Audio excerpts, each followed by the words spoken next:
आत्मनंदन masters हम कर रहे थे रुइस सर द्वारा लिखी book the four agreements book का स्वाध्याय, जिसमें आज हम जानेंगे कि रुइस सर हमें क्या बताते हैं। मनुष्य की परवरिश और ग्रह का सपना। सपना देखना आपके मन का सबसे अहम काम है और यह दिन में चौबीसों घंटे सपने ही देखा करता है। अभी भी आप अपने सजग मस्तिष्क के साथ सपना देख रहे हैं।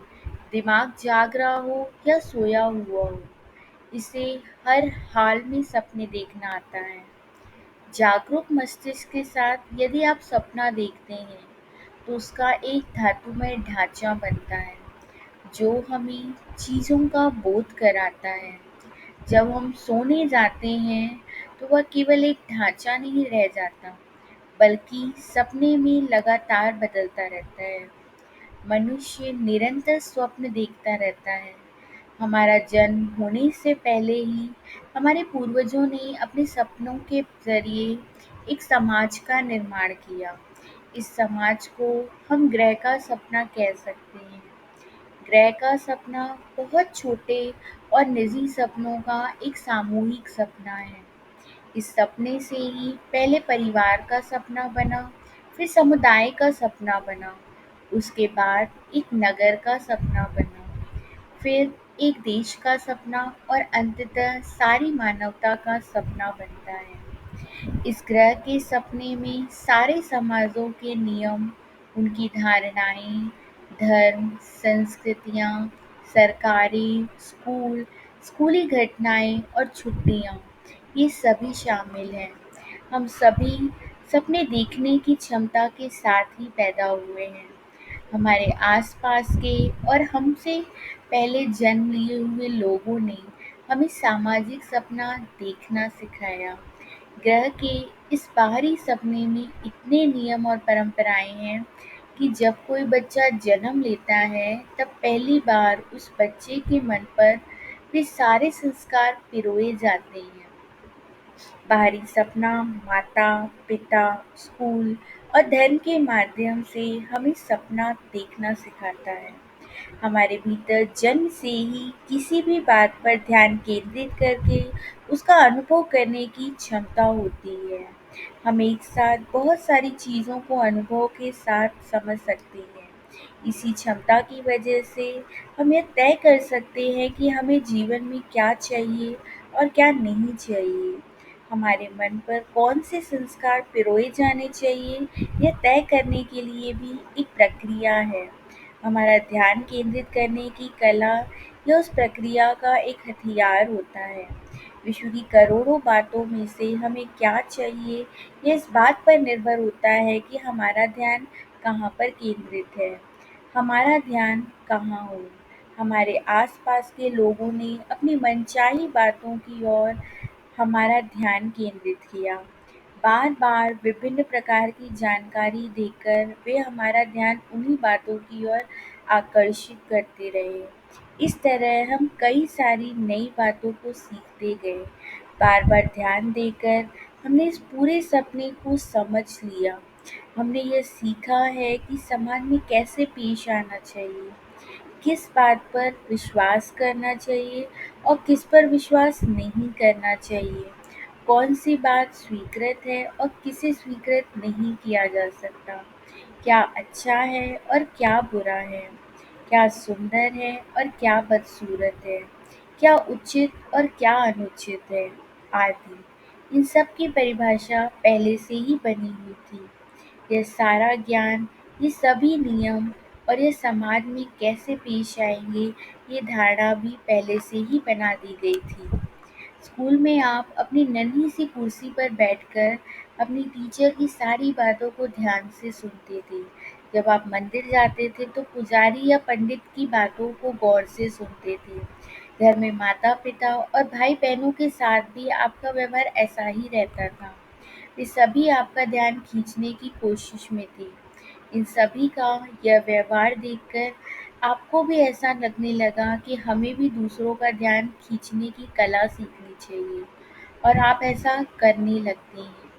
यह आदत इतनी बढ़ जाती है कि बच्चे अपने माता-पिता, दोस्तों और अध्यापकों का ध्यान अपनी ओर खींचने लगते हैं। इस प्रकार वे बताने लगे कि मेरी ओर देखो, मैं क्या कर रहा हूँ, देखो मैं यहाँ हूँ। दूसरों का ध्यान पाने की यह ज़रूरत उम्र के साथ-साथ बढ़ती ही जाती है। इंसान की समझ का कोड यानी कि भाषा बाहरी सपना हमारा ध्यान खींचता है और यह सिखाता है कि हमें किन बातों पर विश्वास करना है। यह हमें हमारी भाषा सिखाता है। भाषा या बोली ही इंसानों के बीच समझ और संवाद का कोड है। हर बोली का हर वर्ण व अक्षर अपने आप में एक समझौता है। आप जिसे पढ़ रहे हैं वह पुस्तक का एक पृष्ठ है और हम अपनी भाषा में समझ जाते हैं कि पृष्ठ या पेज किसे कहते हैं। जब हम इस कोड को समझ लेते हैं तो हमारा ध्यान उस ओर चला जाता है और हमारी ऊर्जा एक से दूसरे व्यक्ति की ओर जाने लगती है। अंग्रेज़ी या कोई भी अन्य भाषा बोलना आपका अपना चुनाव नहीं था। इसके साथ ही आपने अपने धर्म या नैतिक मूल्यों को भी नहीं चुना। ये तो आपके जन्म से पहले ही मौजूद थे। किस बात पर विश्वास करना चाहिए और किस पर नहीं, इसका भी कोई विकल्प हमारे सामने नहीं था। हमने तो इनमें से किसी छोटे-छोटे समझौते तक को ही चुना। इतना ही नहीं, हमने तो अपना नाम तक नहीं चुना। हमारे आसपास के लोग हमें जो भी बताने लगे, हम उनकी बातों पर विश्वास करने लगे। किसी भी बात को याद रखने का सबसे सरल मार्ग है उस पर अपना ध्यान केंद्रित करना। जब हम अपने आसपास के लोगों की बातों पर ध्यान देते हैं, तो ही उनकी बातें हमें समझ में आती हैं। उनकी बातों से सहमत होकर विश्वास का निर्माण होता है। विश्वास रखना यानी बिना किसी शंका के उस बात को सच मानना। इसलिए जब भी हम किसी बात पर विश्वास रखते हैं, तो उसके प्रति मन में कोई शंका नहीं आती। इसी प्रकार से हम बचपन से सारी बातें सीखते आए हैं। बच्चे बड़ों की कही हुई हर बात पर विश्वास रखते हैं। हम उनके साथ सहमत होते हैं। हमारा विश्वास इतना मजबूत होता है कि हमारे जीवन के सपने को अपने वश में रखता है। हमने अपने विश्वासों, अपनी धारणाओं या मतों को नहीं चुना। हो सकता है कि हम इनके खिलाफ आवाज़ उठाएं, लेकिन हम इतने सशक्त नहीं हैं कि हम इस विद्रोह को जीत सकें। हमें समझौता करके इन विश्वासों के आगे आत्मसमर्पण करना ही पड़ता है। परवरिश की प्रक्रिया मैं इसे इंसानों के परवरिश की प्रक्रिया कहता हूँ और इसी परवरिश से हम यह सीखते हैं कि हमें कैसे जीना है और कैसे सपना देखना है। परवरिश के ज़रिए ही बाहरी सपने की सारी धारणाएँ आंतरिक सपने में आ जाती हैं और उसी से हमारे विश्वास तंत्र को रचा जाता है। पहले बच्चे को हर चीज़ का नाम सिखाया जाता है। माँ, पिताजी, दूध, बोतल वगैरह शब्दों की उसे पहचान करवाई जाती है। फिर दिन-ब-दिन घर, स्कूल, चर्च, टीवी आदि बच्चे को सिखाते हैं कि उसे कैसे जीना चाहिए और कैसा इंसान बनना चाहिए। बच्चे को यह भी सिखाया जाता है कि स्त्री और पुरुष किसे कहते हैं। धीरे-धीरे बच्चा खुद को, दूसरों को, आसपास के लोगों को और अपने पड़ोसियों को परखना सीखता है। आश्चर्य की बात यह है कि घर में रखने वाले कुत्ते, बिल्ली या किसी पालतू जानवर की भांति बच्चों को भी रोज़मर्रा के जीवन की कुछ बातें सिखाई जाती हैं। इस प्रकार से बच्चों को सिखाने के लिए आज तक सबसे अधिक प्रचलित होने वाली पद्धति है दंड और पुरस्कार प्रदान करना। अपने माता-पिता का मनपसंद काम करने या उनकी बात मानने पर हमें अच्छा लड़का या अच्छी लड़की कहा जाता है और अगर हम उनकी बात मानने से इनकार कर दें, तो उसी समय हमें बुरा लड़का या बुरी लड़की होने का खिताब मिल जाता है। जब हम अपने माता-पिता या बड़ों की बातों अथवा नियमों की अवहेलना करते हैं, तो हमें दंडित किया जाता है और उनकी बात मानने पर पुरस्कार दिया जाता है। इस प्रकार हमें दिन में कई बार पुरस्कार और दंड के सिलसिले को झेलना होता है। जल्दी ही हमें दंड मिलने या पुरस्कार न मिलने से भय होने लगता है। माता-पिता और दूसरे लोगों जैसे भाई-बहन, टीचर या दोस्तों से मिलने वाला ध्यान ही हमारा पुरस्कार होता है। हम जल्दी ही पुरस्कार पाने के लोभ में दूसरों का ध्यान अपनी ओर खींचने की कला में माहिर हो जाते हैं। पुरस्कार मिलने पर अच्छा लगता है और हम लगातार दूसरों के लिए वही करते रहते हैं जिसे करने से वे खुश होकर हमें पुरस्कार देते हैं। दंडित होने के भय और पुरस्कार न मिलने के भय के साथ हम अपने स्वयं को वह मानने लगते हैं जो हम असल में नहीं हैं। इसका अर्थ ही हम अपने असल स्वरूप को नकारने लगते हैं। हम दूसरों को खुश करने के लिए यह दिखावा करने लगते हैं कि हम उनके लिए बहुत अच्छे हैं। जैसे हम घर में माता-पिता, स्कूल में टीचर्स और मंदिर में पुजारी को खुश करना चाहते हैं, ताकि उन्हें ऐसा लगे कि हम वही हैं जैसा वे हमें बनाना चाहते हैं, क्योंकि हमें अस्वीकृति का भय सताता है और यही भय हमें बेहतर नहीं होने देता और धीरे-धीरे हम ऐसे इंसान में बदल जाते हैं जो हम हैं ही नहीं। हम अपने माता-पिता, समाज और धर्म से जुड़े विश्वासों की नकल बनकर रह जाते हैं। परवरिश की इस प्रक्रिया के दौरान हमारी सारी प्राकृतिक और स्वाभाविक विशेषता कहीं खो जाती है। जब हम थोड़े बड़े होने लगते हैं और हमें कुछ बातें समझने लगते हैं, तब हम न शब्द सीखते हैं। बड़े लोग कहते हैं, यह मत करो, वह मत करो, लेकिन उनकी यह बात मानने से हम अपनी आज़ादी को खो रहे हैं, ऐसा हमें लगता है। इसलिए हम विद्रोह करते हुए कहते हैं, नहीं, हम अपने आप में रहना चाहते हैं, लेकिन उस उम्र में हम बहुत छोटे होते हैं और वयस्क बहुत बड़े एवं ताकतवर होते हैं। कुछ समय के बाद हमें डर लगने लगता है कि अगर हमसे कोई भूल हुई तो हमें निश्चित तौर पर इसकी सज़ा दी जाएगी।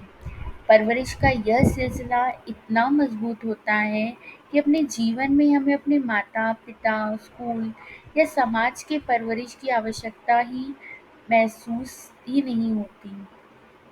दरअसल हम स्वयं ही इसमें इतने प्रशिक्षित हो जाते हैं कि खुद ही परवरिश की धारणाओं के अनुसार अपना पालन करने लगते हैं। हम स्वयं को दंड और पुरस्कार प्रदान करते हैं। जैसे जब हम अपनी परवरिश की धारणाओं के अनुसार कार्य करते हैं तो स्वयं को पुरस्कार प्रदान करते हैं और जब हम उसके विपरीत कार्य करते हैं तो हम खुद को दंडित भी करते हैं। हम भी खुद को अच्छा या बुरा कहने के सिलसिले को बनाए रखते हैं। हमारी धारणाएँ कानून की उस किताब की तरह हैं जो हमारे मन पर शासन करती है। हम इस पर कोई भी सवाल किए बिना यह मानते हैं कि इसमें लिखी हर बात सच है। हम स्वयं को परखने के लिए अपनी परवरिश को ही आधार बनाते हैं, भले ही ये परखना हमारे अपने स्वभाव के खिलाफ ही क्यों न जा रहा हो। इस परवरिश के दौरान हमें सारे नैतिक नियम भी सिखा दिए जाते हैं। एक-एक कर ये सारे नियम बढ़ते जाते हैं और फिर हमारे साथ-साथ ये हमारे सपनों पर भी राज करने लगते हैं। इस परवरिश की वजह से हमारे मन में कुछ ऐसे भाव आ जाते हैं कि हम अपने आस-पास की हर चीज़ और इंसान को परखने लगते हैं। इसमें मौसम से लेकर कुत्ते और बिल्ली तक सभी शामिल होते हैं। हमारे भीतर बैठा जज नियमों के हिसाब से तय करता है कि किसी इंसान को क्या करना चाहिए और क्या नहीं, हमें क्या सोचना चाहिए और क्या नहीं, हमें क्या महसूस करना चाहिए और क्या नहीं। हमारी हर चीज़ इसी न्याय व्यवस्था के अधीन हो जाती है। जब भी हम नियमों के खिलाफ कुछ करते हैं, तो हमारे अंदर बैठा जज कहता है कि हम दोषी हैं। ऐसे में हम खुद पर ही दोषारोपण करने लगते हैं और लज्जित एवं अपराध बोध की भावना महसूस करते हैं। यह भावना दिन ब दिन, सालों साल हमारा पीछा करती है। इस भावना के चलते हमें ऐसा लगने लगता है कि मैं तो किसी काम का नहीं हूँ, मैं तो नालायक हूँ, मैं समझदार नहीं हूँ, मैं किसी को आकर्षित नहीं कर सकता, मैं किसी के प्यार के लायक नहीं हूँ, मैं कितना बेचारा हूँ। हमारे अंदर बैठा जज भी इस बात को मानता है और कहता है, सही कहा, तुम सचमुच किसी काम के नहीं हो, नारा नकारा कहीं के। हमारी तुलना करने की आदत हमें यही बताती है कि तुम अच्छे नहीं हो। हमारे ये विचार इतने प्रभावशाली होते हैं कि कुछ सालों बाद जब हमारे सामने एक नई कार्यप्रणाली आती है और उसके अनुसार हम अपने जीवन के निर्णय लेते हैं, तब हमें महसूस होता है कि पुरानी धारणाओं ने अब भी हमारे जीवन को नियंत्रित कर रखा है।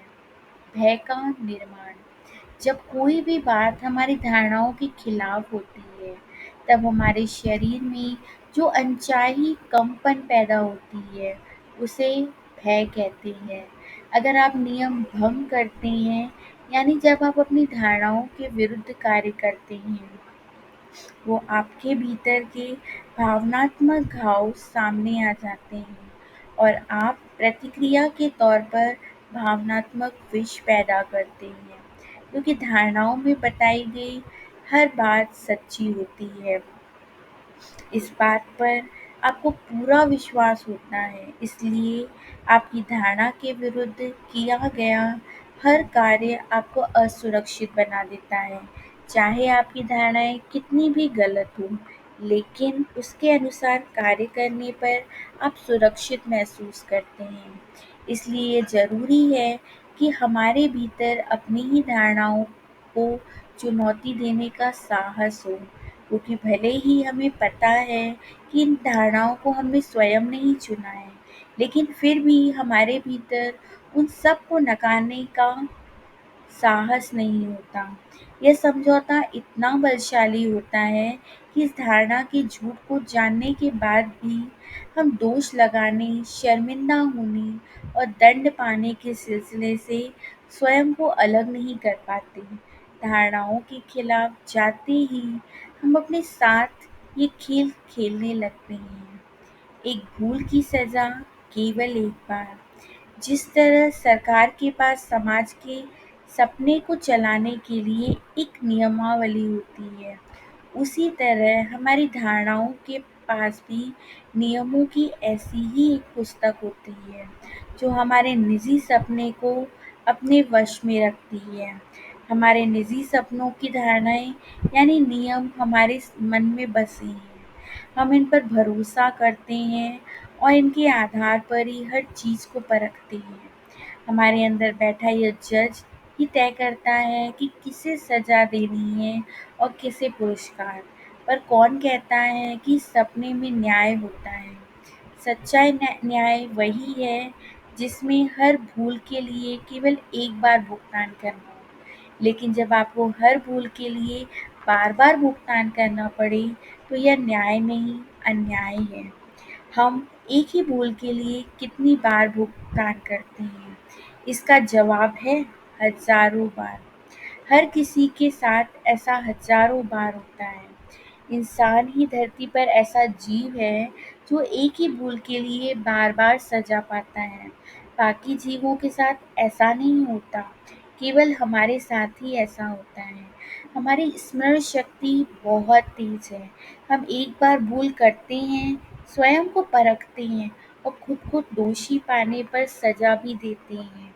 यदि हम किसी घटना में एक बार स्वयं को दोषी ठहराकर सज़ा पाते हैं, तो यह उचित न्याय हुआ, ऐसा कहा जा सकता है। लेकिन जब हमें अतीत की कोई घटना याद आती है या हमारे परिवार के सदस्य हमें किसी घटना की याद दिलाते हैं, तब हम फिर से खुद को परखते हैं, दोषी ठहराते हैं और अपराध बोध की भावना से भर जाते हैं। इस प्रकार कई बार हम एक ही घटना के लिए खुद को सज़ा देते रहते हैं। हमें एक बार तो यह सोचना चाहिए कि क्या ऐसा करना उचित है? जब हमारा जीवन साथी माता-पिता या बच्चे हमारे साथ गलत व्यवहार करते हैं, तो हम बार-बार उन्हें उनकी गलतियाँ याद दिलाते हैं। जितनी बार हमें वे घटनाएँ याद आती हैं, हम उन्हें दोषी ठहराते हैं। ऐसा करके हम अपने ही परिवार में भावनात्मक विष का प्रचार करते हैं। हम उन्हें उनके न्याय की याद दिलाते हैं और उम्मीद करते हैं कि वे भी उसकी कीमत बार-बार अदा करेंगे। क्या इसे न्याय माना जाएगा? दरअसल हमारे मन में बैठा जज भी गलत है। सारी धारणाएँ और उसके नियम भी गलत हैं। हमारा सपना एक झूठे नियम यानी धारणा पर टिका है। हमने अपने मन में जो धारणाएँ बिठा रखी हैं, उनमें से 95% झूठ के सिवा कुछ नहीं है और हम उन झूठी धारणाओं पर चलने के कारण ही कष्ट पाते हैं। ग्रह के सपने में इंसान के लिए कष्ट सहना, भय में जीना और भावनात्मक दिखावा करना, ऐसी बातें स्वाभाविक होती हैं। लेकिन यह कोई खुशनुमा सपना नहीं है। यह हिंसा, भय, युद्ध और अन्याय का सपना है। मनुष्यों के निजी सपने अलग-अलग हो सकते हैं, लेकिन इस समाज का सपना एक बुरे सपने में बदल गया है। अगर हम अपने आसपास के समाज को देखें, तो ऐसा लगता है कि यह सब स्थान रहने योग्य नहीं रहा। इस पर भय का शासन है। सारे संसार में इंसान कष्ट सह रहा है। हमें हर ओर गुस्सा, बदला, लत, हिंसा और अन्याय दिखाई देता है। भले ही पृथ्वी के हर देश में इसका स्तर अलग-अलग हो, लेकिन इस संसार में किसी न किसी स्वरूप में चारों ओर भय छाया हुआ है। अगर हम अपने सामाजिक जीवन की तुलना हर धर्म में की गई नरक की व्याख्या से करें, तो हम दोनों को एक जैसा पाएंगे।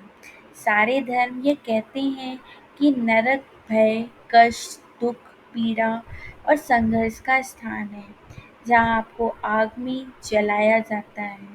वह आग भय से उपजे भावों से पैदा होती है। जब भी हम गुस्सा, जलन, नफरत या घृणा जैसे भावों को महसूस करते हैं, हमारे भीतर एक आग जलने लगती है। हम उसी नर्क के सपने में जी रहे हैं। अगर आप नर्क को मन की एक अवस्था माने, तो यह हमारे चारों ओर है। शायद लोग हमें ऐसा कह सकते हैं कि अगर हम समाज मान्य धारणाओं के अनुसार नहीं चलें, तो हमें नर्क में जाना होगा। लेकिन बुरी खबर यह है कि हम तो पहले से ही नर्क में हैं। कोई भी इंसान दूसरे इंसान को नरक में जाने के लिए नहीं कह सकता, क्योंकि हम सब तो पहले से ही नर्क में हैं। हालांकि यह सच है कि दूसरे लोग हमें गहरे नर्क में डाल सकते हैं, लेकिन यह सिर्फ तभी संभव होगा जब हम उन्हें ऐसा करने की अनुमति देंगे। इंसान का निजी सपना। हर इंसान का अपना निजी सपना होता है और समाज के सपने की तरह इस पर भी भय का राज होता है। सामाजिक सपने की तरह हम अपने निजी सपने में यानी अपने जीवन में तर्क का सपना देखना सीख लेते हैं। नर्क का यह भय हर इंसान में अलग-अलग तरीके से सामने आता है। इसमें हमें गुस्सा, जलन, निराशा और दूसरे नकारात्मक भावों का अनुभव होता है। जब लोग नरक के भय में और नकारात्मक भावनाओं में जीना सीखते हैं, तब उनका जीवन एक बुरे सपने में बदल जाता है। लेकिन हमें बुरा सपना देखने की ज़रूरत नहीं है, क्योंकि इससे कहीं आसान है एक खुशनुमा सपने का आनंद लेना। सारी मानवता न्याय, सत्य और सौंदर्य की खोज में है। हम अक्सर अंतिम सत्य की खोज में रहते हैं, क्योंकि हम अपने मन की झूठी धारणाओं को जीवन का आधार मानकर जीते हैं। सालों से हमारे मन में अन्याय की धारणा बसी है, इसलिए हमें कभी न्याय दिखाई नहीं देता। हम सौंदर्य की तलाश में हैं, क्योंकि भले ही कोई कितना भी सुंदर क्यों न हो, हम उसकी सुंदरता पर यकीन नहीं करते। हम लगातार खोजते रहते हैं जबकि सब कुछ हमारे भीतर ही है। वास्तव में सत्य को खोजने की आवश्यकता ही नहीं है। अगर हम बिना किसी धारणा के शुद्ध मन से संसार में चारों ओर देखेंगे तो हमें सत्य दिखाई देगा। हमारे चारों ओर सत्य है, लेकिन हमारे समझौते और धारणाओं के कारण हम सत्य को देखने का नजरिया ही खो गया है। उस सत्य को देखने का नज़रिया ही खो गया है। हम सत्य को नहीं देख पाते क्योंकि हम अंधे हैं। हमें अपने मन में बसी झूठी कहानियों ने उलझा रखा है। हम सदा खुद को सही और दूसरों को गलत साबित करना चाहते हैं। हमें लगता है कि हमें अपनी धारणाएं ही कष्ट से बचा सकती हैं। हम इतने घने कोहरे यानी कि धुएं में खड़े हैं कि हमें अपनी नाक तक नज़र नहीं आती। लेकिन यह कोहरा असली नहीं है, यह तो बस एक सपना है, आपके जीवन का निजी सपना। यानी यह आपके विश्वास, आपकी धारणाएँ, आपके बारे में आपकी सोच, दूसरों से, अपने आप से और ईश्वर के साथ किए गए आपके समझौते से अधिक कुछ नहीं है। माया, आपका दिमाग एक घना कोहरा ही है, जिसे टोल्टेक ने मिटौटे यानी माया कहा है। आपका मन एक सपना है जिसमें हजारों लोग एक साथ बात कर रहे हैं और कोई किसी को नहीं समझता है। मनुष्य का मन ऐसी बड़ी माया में घिरा है कि वह खुद को भी पहचान नहीं पाता। भारत में इस माया को भ्रम भी कहते हैं। यह व्यक्ति का अहम यानी मैं हूँ का भाव है। आप अपनी या संसार के बारे में जो भी विश्वास रखते हैं, वह विश्वास आपके मन के सारे विचार और धारणाएं माया ही तो हैं। हम सभी मायनों में नहीं देख सकते हैं कि हम क्या हैं और हम मुक्त नहीं हैं। यह भी हमें समझ में नहीं आता। यही वजह है कि लोगों का जीवन के लिए संघर्ष चलते रहता है। मनुष्य के लिए जीवित रहना मौत से भी बड़ा भय है।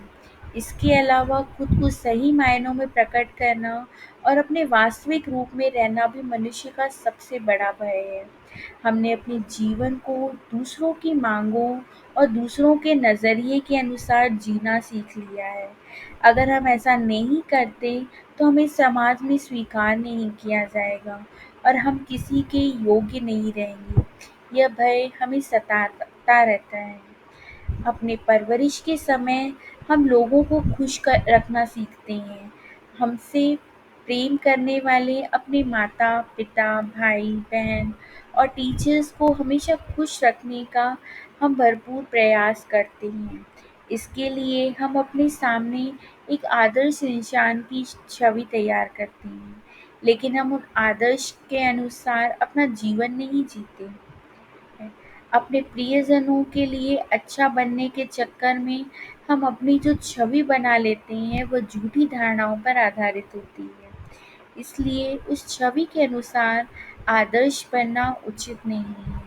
इस प्रकार आदर्श बनना संभव ही नहीं है। अपनी धारणाओं के अनुसार आदर्श बनने पर हम स्वयं को ही अस्वीकार करने लगते हैं। अस्वीकार का यह स्तर इस बात पर निर्भर करता है कि हम अपने अस्तित्व से कितने दूर हैं और हमारे वयस्कों ने परवरिश के दौरान हमें कैसे अपने अस्तित्व से दूर रखा है।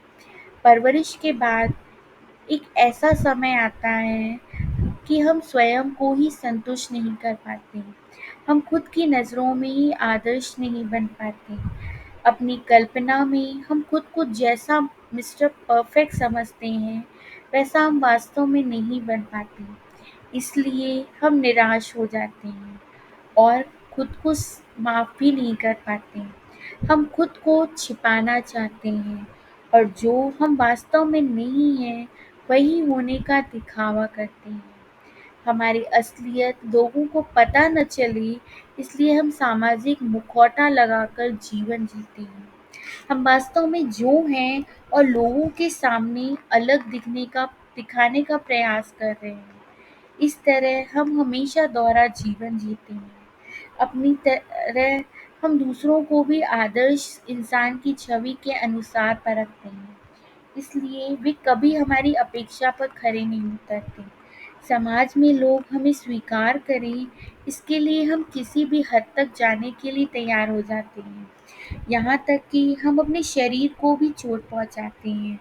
बहुत से किशोर मादक पदार्थ का सेवन करते हैं, वह भी सिर्फ इसलिए ताकि कहीं उनके साथी उन्हें अपने संग से बाहर न निकाल दें। वे समझ नहीं पाते कि वे खुद को जैसा है वैसा स्वीकार नहीं कर पाते और वे नहीं हैं वैसा बनकर जीवन जीते हैं। यही उनकी सबसे बड़ी समस्या है। इसी कारण से कई सारे किशोर लज्जा और अपराध बोध की भावना से भर जाते हैं।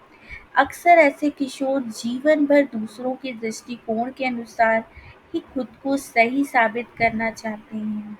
उन्हें जीवन भर यह भय सताता रहता है कि लोग उन्हें उपेक्षित करेंगे या उनका बार-बार अपमान करेंगे। लेकिन कोई भी दूसरा हमें उतना नुकसान नहीं पहुंचा सकता जितना हम स्वयं को पहुंचाते हैं।